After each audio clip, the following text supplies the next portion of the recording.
दोस्तों बहुत सारे लोगों ने मुझसे क्वेश्चन किया कि सर हम एसआईपी में जो लॉन्ग टर्म में इन्वेस्ट कर रहे हैं, जो पैसे हम इन्वेस्ट कर रहे हैं, तो जब वो पैसे हम अपने बैंक अकाउंट में मंगाएंगे, जब हम विड्रॉ करेंगे, जब वो लाखों करोड़ रुपए जब हो जाएंगे तो हम अपने बैंक अकाउंट में जब हम विड्रॉ करेंगे, रिटर्न करेंगे, तो हमें कितना टैक्स सरकार को देना पड़ेगा, कितना टैक्स हमारे एसआईपी इन्वेस्टमेंट पर हमको देना पड़ेगा और कैसे देना पड़ेगा। क्या वो हमारे बैंक अकाउंट में पहले ही कट के आएगा या हमें बाद में टैक्स देना पड़ेगा, और देना पड़ेगा तो कितना टैक्स देना पड़ेगा। इन सारे सवालों का जवाब हम आपको एक ही वीडियो में देंगे, पूरा प्रॉपर नॉलेज के साथ आपको देंगे। आपको इस वीडियो को देखने के बाद आपको एसआईपी पर टैक्स की कोई भी कंफ्यूजन नहीं रहेगी। तो इस वीडियो के लास्ट तक बने रहें, क्योंकि ये वीडियो बहुत ही जबरदस्त और बहुत ही इंफॉर्मेटिव होने वाली है आपके एसआईपी इन्वेस्टमेंट के बारे में। बहुत ही इंपॉर्टेंट वीडियो है टैक्स के ऊपर। अगर आप एसआईपी में इन्वेस्ट करते हैं तो कभी ना कभी तो आप पैसे उठाएंगे,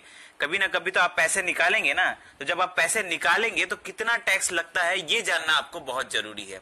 तो आइए इस वीडियो को शुरू करते हैं। लेकिन वीडियो शुरू करने से पहले आप छोटी सी रिक्वेस्ट है कि अगर अभी तक आपने हमारे इस चैनल को सब्सक्राइब नहीं किया है तो जल्दी से सब्सक्राइब कर ले, क्योंकि यहाँ पर मिलती है आपको एसआईपी इन्वेस्टमेंट से रिलेटेड बहुत ही यूजफुल जानकारी। तो चलिए हम इस वीडियो को शुरू करते हैं कि एसआईपी पर हमें कितना टैक्स देना पड़ेगा और कैसे टैक्स देना पड़ेगा। ठीक है, तो दोस्तों हम सबसे पहले आपको बता दें कि जो आप म्यूचुअल फंड में इन्वेस्ट करते हैं, चाहे वो एसआईपी हो या लमसम हो, लमसम मतलब एक बार में जो इन्वेस्ट कर देते हैं, और एसआईपी जो हर मंथ आप इन्वेस्ट करते हैं। तो चाहे आप एसआईपी में इन्वेस्ट कर रहे हो, चाहे आप लमसम में इन्वेस्ट कर रहे हो, आप कैसे भी इन्वेस्ट कर रहे हो, इसमें दो तरह के टैक्स होते हैं। दो तरह के टैक्स होते हैं, एक का नाम है शॉर्ट टर्म कैपिटल गेन, दूसरा का नाम है लॉन्ग टर्म कैपिटल गेन। ठीक है, दो तरह के टैक्स है, short term and long term. अब ये दोनों में अंतर क्या है ये समझ लीजिए पहले। शॉर्ट टर्म कैपिटल गेन का मतलब है कि अगर आप इन्वेस्टमेंट शुरू करते हैं और आप इन्वेस्टमेंट एक साल के पहले ही निकाल लेते हैं, ठीक है, अगर आप एक साल के पहले ही पैसा निकाल लेते हैं पूरा, तो आपको देना पड़ेगा शॉर्ट टर्म कैपिटल गेन, मतलब आपको शॉर्ट टर्म का एक टैक्स देना पड़ेगा जिसे हम शॉर्ट टर्म कैपिटल गेन कहते हैं। दूसरा है लॉन्ग टर्म कैपिटल गेन, मतलब ये उन लोगों के लिए अप्लाई होता है जो लंबे समय तक पैसे को अपने इन्वेस्ट करके रखते हैं एसआईपी के द्वारा। अब एसआईपी के द्वारा जैसे कोई 15 साल के लिए इन्वेस्ट किया, कोई 20 साल के लिए किया, कोई 10 साल के लिए किया, मतलब एक साल से ज्यादा टाइम, एक साल से, चाहे वो 2 साल 3 साल, मतलब एक साल से ज्यादा होना चाहिए। ठीक है, तब आपको लगता है लॉन्ग टर्म कैपिटल गेन, मतलब लॉन्ग टर्म टैक्स लगता है। अब टैक्स कैसे लगता है, कितना परसेंटेज लगता है, वो बताते हैं हम आपको। सबसे पहले हम आपको बताते हैं कि शॉर्ट टर्म कैपिटल गेन यानी कि शॉर्ट टर्म जो टैक्स है वो कितना लगता है। तो दोस्तों हम आपको बता दें कि शॉर्ट टर्म कैपिटल गेन मतलब शॉर्ट टर्म टैक्स जो लगता है वो है 15%। वो 15% आपका टैक्स लगता है शॉर्ट टर्म में। अगर आप एक साल के पहले पैसा निकाल लेते हैं अपने इन्वेस्टमेंट का, तो आपको 15% का टैक्स लगता है ऑन प्रॉफिट पे लगता है। ठीक है, चलिए इसको हम एग्जांपल से आपको समझा देते हैं। सपोज करिए कि आप 10,000 रुपए की एसआईपी कर रहे हैं और 10 महीनों तक आपने वो एसआईपी चलाया, मतलब आपने पूरा एक साल नहीं चलाया, आपने 10 साल तक ही चलाया, 10 महीने तक ही चलाया, और 10 महीनों में आपने सोचा कि मैं पैसे अब ये निकाल लूंगा, मेरे पास मुझे जरूरत पड़ गया, मैं पैसे निकाल रहा हूं। तो 10,000 रुपए करके पर मंथ अगर आप इन्वेस्ट करते हैं तो आपको 10 महीना में 1 लाख रुपए इन्वेस्ट होगा, और एग्जाम्पल के तौर पर समझ लीजिए कि आपको प्रॉफिट हो गया उसमें 20,000 रुपए का। मतलब अब आप देख रहे हैं कि आपका जो एसआईपी जो डैशबोर्ड है उसमें दिखा रहा है कि आपके पास 1,20,000 रुपए है। ठीक है, 1 लाख रुपए आपने जो इन्वेस्ट किया अपने पॉकेट से और 20,000 रुपए आपका प्रॉफिट हो गया। तो अब आपको टैक्स कैसे देना पड़ेगा, 20,000 रुपए जो आपका प्रॉफिट हुआ उसके ऊपर आपको 15% टैक्स देना पड़ेगा। तो 20,000 का 15% मतलब 3,000 रुपए टैक्स देना पड़ेगा।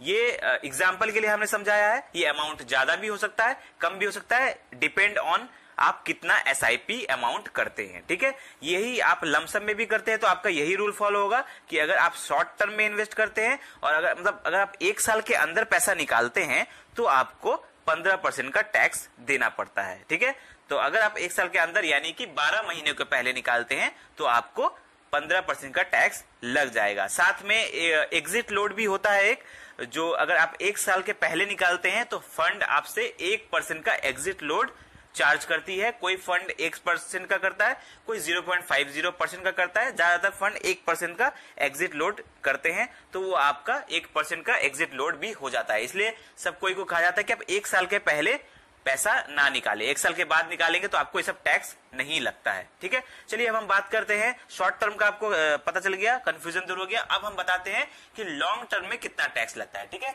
आप शॉर्ट टर्म कैपिटल गेन समझ गए आप। अब लॉन्ग टर्म कैपिटल गेन जो सबसे इंपॉर्टेंट क्वेश्चन है, क्योंकि ज्यादातर लोग लंबे समय के लिए निवेश करते हैं, लंबे समय के लिए इन्वेस्ट करते हैं, तो ये हम आपको समझाते हैं विथ प्रॉपर एग्जाम्पल। आप सपोज करिए कि आप एसआईपी कर रहे हैं, लंबे समय तक आपने एसआईपी किया और आपने 15 साल तक एसआईपी चलाया। ठीक है, चाहे वो अमाउंट कितना भी हो, 5,000, 6,000, 10,000 जो भी हो, आपने लंबे समय तक यानी 15 साल तक, एग्जाम्पल के लिए बता रहे हैं, ये टाइम कोई भी हो सकता है, 10 साल 20 साल, मतलब हमने 15 साल पकड़ा कि आपने 15 साल तक एसआईपी चलाया और उसमें आपने इन्वेस्ट किया 10 लाख रुपए। ठीक है, आपका पॉकेट से जो पैसा जमा हुआ है वो है 10 लाख रुपए, मतलब पर मंथ जो आप पैसा जमा कर रहे हैं वो जमा करते करते करते करते 10 लाख रुपए आपने अपना पॉकेट से उसमें लगा दिया, इन्वेस्ट कर दिया एसआईपी के रूप में। ठीक है, अब एसआईपी के रूप में आपने 10 लाख रुपए इन्वेस्ट कर दिया, लेकिन जैसा कि आप जानते हैं कि लॉन्ग टर्म में एसआईपी बहुत रिटर्न देता है, बहुत लंबा रिटर्न देता है, तो 15 सालों में उसने क्या किया, आपका 10 लाख को उसने 1 करोड़ रुपए बना दिया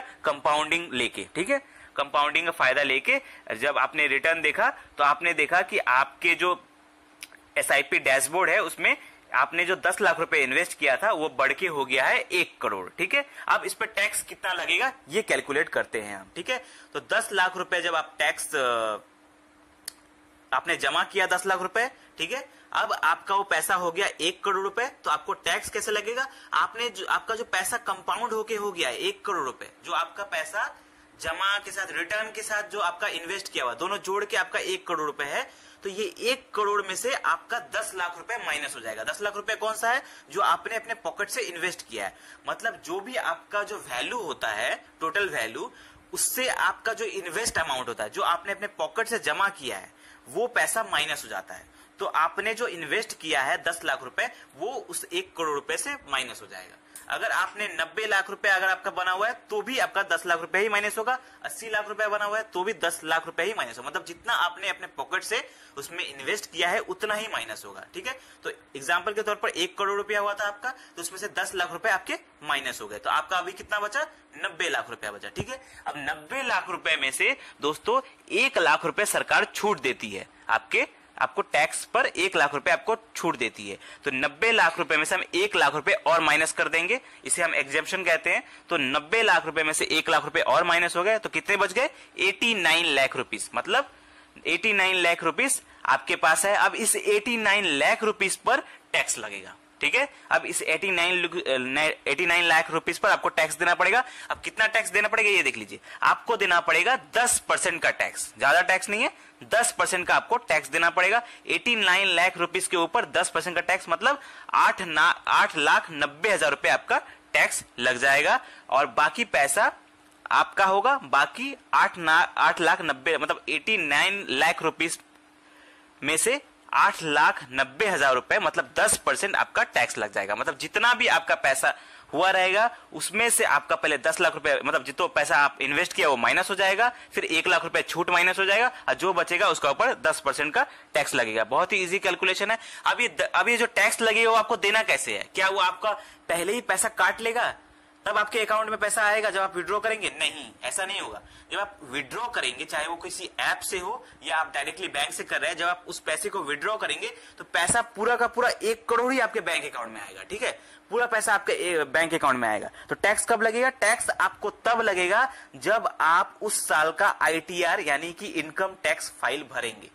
ठीक है, जब आप इनकम टैक्स फाइल भरेंगे, इनकम टैक्स, तब आपको टैक्स लगेगा, पहले टैक्स नहीं लगेगा। जब आप पैसा विड्रॉ करेंगे तो अब आपके बैंक अकाउंट में पूरा का पूरा पैसा आएगा, लेकिन जब आप ITR फाइल करेंगे उस साल का, उस करंट ईयर का, जब आप ITR फाइल करेंगे तब आपको उसमें दिखाना पड़ेगा कि हाँ, मैंने मेरे अकाउंट में जो ये 1 करोड़ रुपए घुसा हुआ है वो पैसा मैंने SIP में इन्वेस्ट किया था, तो उसका इतना हुआ, और आपको वो टैक्स दिखा के आपको वो 8,90,000 रुपए टैक्स जमा करने पड़ेंगे। एज ITR जब आप जमा करेंगे तब आपको एज टैक्स आपको जमा करना पड़ेगा। तो आई होप आपको एक कंफ्यूजन दूर हो गया होगा। अब ये भी अगर आप सोच रहे हैं कि आप टैक्स अगर आप गवर्नमेंट को नहीं बताएंगे कि हाँ मैंने विड्रॉ किया है, तो ऐसा नहीं होगा, क्योंकि आपके बैंक अकाउंट में तो शो हो जाएगा ना कि आपने पैसा विड्रॉ किया है। साथ ही साथ जो ये फंड हाउस होती है, जो आपका ब्रोकर होता है या आपका म्यूचुअल फंड हाउस होता है, वो क्या करता है, आपका जो डाटा होता है वो इनकम टैक्स को हमेशा भेजता है कि आपने कितना विड्रॉ किया है, कितना नहीं किया है। तो आप इस टैक्स से बच नहीं सकते, ठीक है। तो ये आपको टैक्स देना ही पड़ेगा, सबको देना पड़ता है, चाहे वो कितना भी इन्वेस्ट किया हो। तो यही बात है, आपको टैक्स देना पड़ेगा एज ए ITR। तो आई होप आपका सारा कंफ्यूजन दूर हो गया होगा SIP से टैक्स रिलेटेड। कोई भी कंफ्यूजन है तो आप हमें कमेंट में पूछे। वीडियो अच्छा लगा हो तो लाइक करें और ऐसे ही जबरदस्त फाइनेंशियल वीडियो पाने के लिए हमारे चैनल को सब्सक्राइब करें। धन्यवाद।